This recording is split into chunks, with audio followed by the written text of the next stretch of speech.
In this episode, I'll share with you the leadership lessons that you should be learning from observing our new Commander in Chief assuming his new role as our 47th U.S. President. Ready to set politics aside and focus on what's more important? Let's get into it.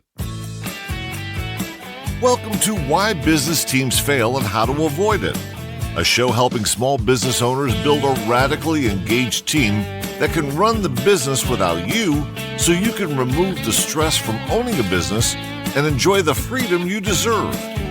Now, here's your host, Rich Allen. Today you'll learn that by observing Donald Trump assume his role as our 47th U.S. President, you may learn some powerful leadership lessons. You also learn that many business owners miss the opportunity that's presented when a transition occurs. And if you want to be a strong leader, you must surround yourself with those who perhaps have even more capability than you have. Here's my question for you this week. What lessons are you learning as you watch our new president assume his position? I'm not going to assume that everyone who listens to this podcast is interested in U.S. politics, but it's nearly impossible to ignore the flurry of activity that's occurred since Donald Trump was sworn in as the 47th President of the United States. Now, before you tune out thinking that I'm going to turn this into a political rant, I want to assure you that I do not intend to be political or take sides in specific actions that he's taking. But rather, I think it would be useful to look at the approach taken by this new administration and pull from it some important lessons, both good and bad, that would apply to you as a business owner. You see, I think we can learn a lot from watching and observing others who are put into situations that require them to demonstrate strong leadership. If you missed the episode I did 4 weeks ago, where I outlined the 7 keys to building a winning team, you may want to go back and check it out. In that episode, the very first key was to demonstrate strong leadership. My theory and my experience has proven to me that as the business owner, if you demonstrate strong leadership, those around you will be inclined to not only follow you, but will come alongside you and help make your vision of the future a reality. So I'm always watching leaders, both good and bad, to see what lessons I can learn from what they do or what they fail to do. Today, I want to share with you 6 very specific lessons that I've noticed watching Donald Trump assume the U.S. presidency for the second time. I believe when he became our president the first time, he didn't execute well in each of these 6 areas. But this time around, you can feel and sense the difference. I believe that difference is because of how he's handling his role as our country's senior-most leader. Now, as I go through my 6 lessons, you may be thinking of others that I missed. If so, nice job on observing and giving this some serious thought. Rather than get wrapped up in the politics of the day, there's much to be gained if you can simply look at a leader's leadership style and make an assessment of whether it's effective or not. So with that as a backdrop, let me share with you what I've learned and see if we agree or not. Here's lesson number 1 to consider.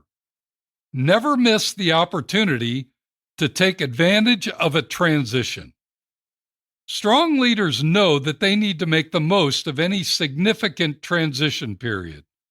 Whether it's a transition in the marketplace from a weak, sluggish economy to a stronger, growing economy, or vice versa, whether it's a transition of office location from one space to another, whether it's a transition of supervisors or managers when someone quits or a new person joins the team, or whether it's a transition of customers from winning a significant new customer or losing an important existing customer.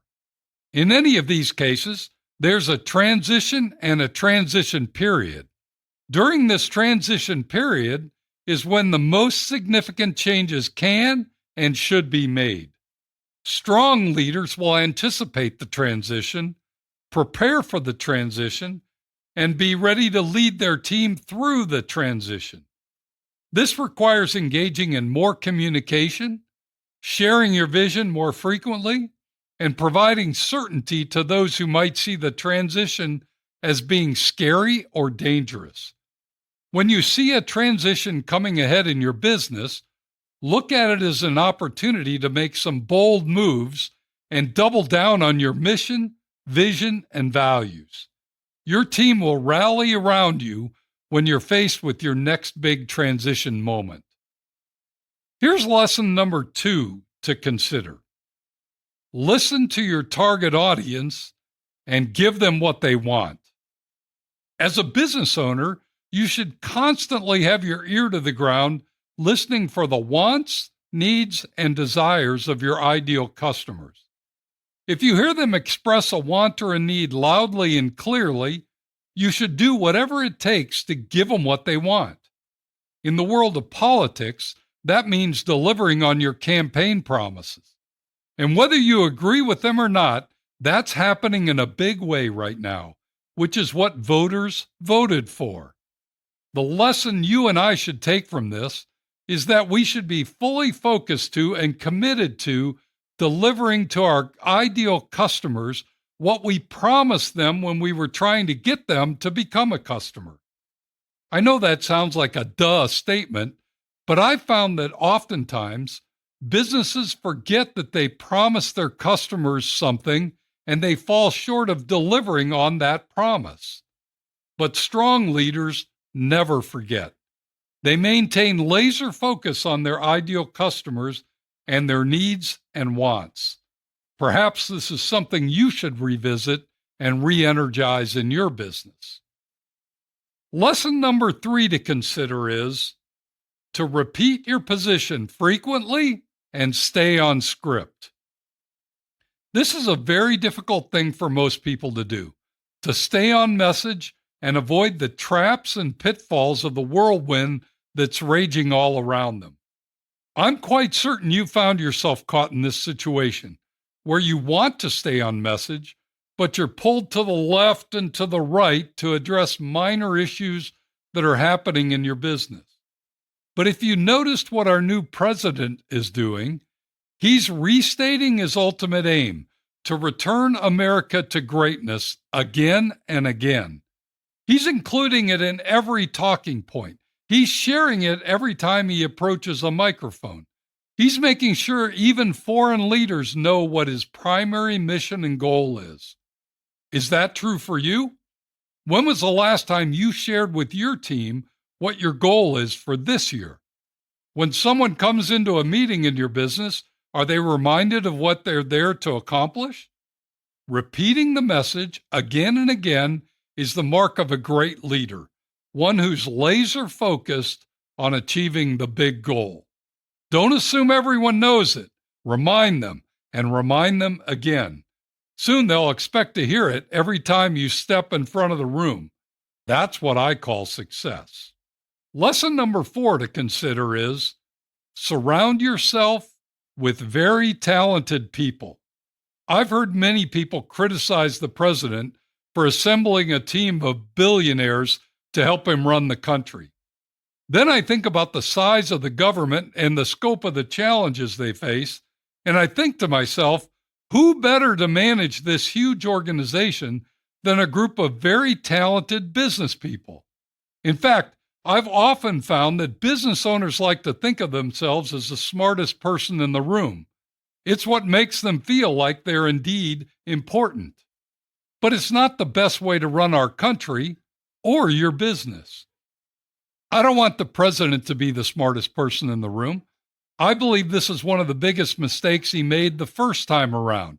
He thought he was smart enough to do it all himself, and he was wrong. And if you think you're smart enough to run your business yourself, you're wrong too. Don't hesitate to surround yourself with people who are smarter than you. In fact, the more you surround yourself with smart people, the easier it will be to run your business. And It will make it much more fun and enjoyable when you can share the load with others who are just as smart, if not smarter, than you. Here's lesson number 5 to consider. Don't get sidetracked by internal or external drama. Let's face it, where Donald Trump goes, drama is sure to follow. We've all seen it time and time again. In fact, the drama, both internal and external, is what derailed his presidency the first time around. But I'm noticing that he's not being nearly as distracted by the drama surrounding his election this time around. Whether it's from his cabinet appointments or from those who are opposed to his beliefs and approach, it's like he has blinders on. He's determined not to let the drama distract him. He's staying focused on the promises he made to those who voted for him and on what he believes will make America great again. As a business owner, you should be doing the same thing. In fact, the less you allow drama or other forces to distract you, the more you'll accomplish for your customers and your prospective customers. Not to mention that when you, the business owner, ignore and avoid the distractions, your team members will see your resolve and do the same, knowing that you're not going to be swayed away from your big goals. And lastly, here's lesson number 6 for you to consider. Make decisions quickly and decisively. If you're a type A personality, this is a no-brainer. However, if you're more of a thinker or analyzer, this may be very difficult. But as a strong leader, you must be able to make decisions with certainty. I find it particularly interesting that our outgoing president seemed to make the majority of his big decisions on his way out, while our incoming president is making most of his big decisions on his way in. No one's questioning what Donald Trump's position is on any of the big issues he's facing. He's being very clear and very decisive. Again, I'm not suggesting all of his decisions are the right ones or ones that I agree with, but he is making decisions and taking a strong position on every issue. I find that leaders who have and take strong decisions tend to have stronger followers. I often use Chick-fil-A as an example in this area. They aren't shy about what they believe. They don't open on Sundays for a reason. And as a result, some prospective customers would never go to a Chick-fil-A, and others are rabid fans. I think that's what strong leadership should look like, not being lukewarm and afraid to make the tough decisions. So there you have it. 6 lessons learned that we should consider, ponder, and reflect on, and perhaps emulate from our senior-most political leader. Agreeing with this doesn't mean you have to agree with his political positions. But if you want to be a strong leader, you may want to evaluate your leadership style against these 6 critical leadership lessons. I believe your business, your customers, and your team will all benefit from you being better in these 6 areas. As we wrap up today's podcast, let me leave you with these simple thoughts on the lessons learned from an incoming president. Number 1, don't confuse his political positions with his leadership approach. Number 2, look at the reaction he's getting from those around him to determine if there's value for you. And number 3, never miss the opportunity to use an upcoming transition as your next great demonstration of strong leadership. If you'd like some additional support in this area or want to tap into our free resources, simply go to my website, tourtoprofit.com. You'll find everything you need there. Thanks for joining me today. Be sure to tune in next week when we're going to discuss whether you're the oar or the rudder. You won't want to miss it. Now, go make it a great week, and whatever you do, ride hard. Thank you for listening to Why Business Teams Fail and How to Avoid It. Make sure to like, subscribe, and tell your friends so you don't ever miss an episode. Now go make it a great week, and whatever you do, ride hard.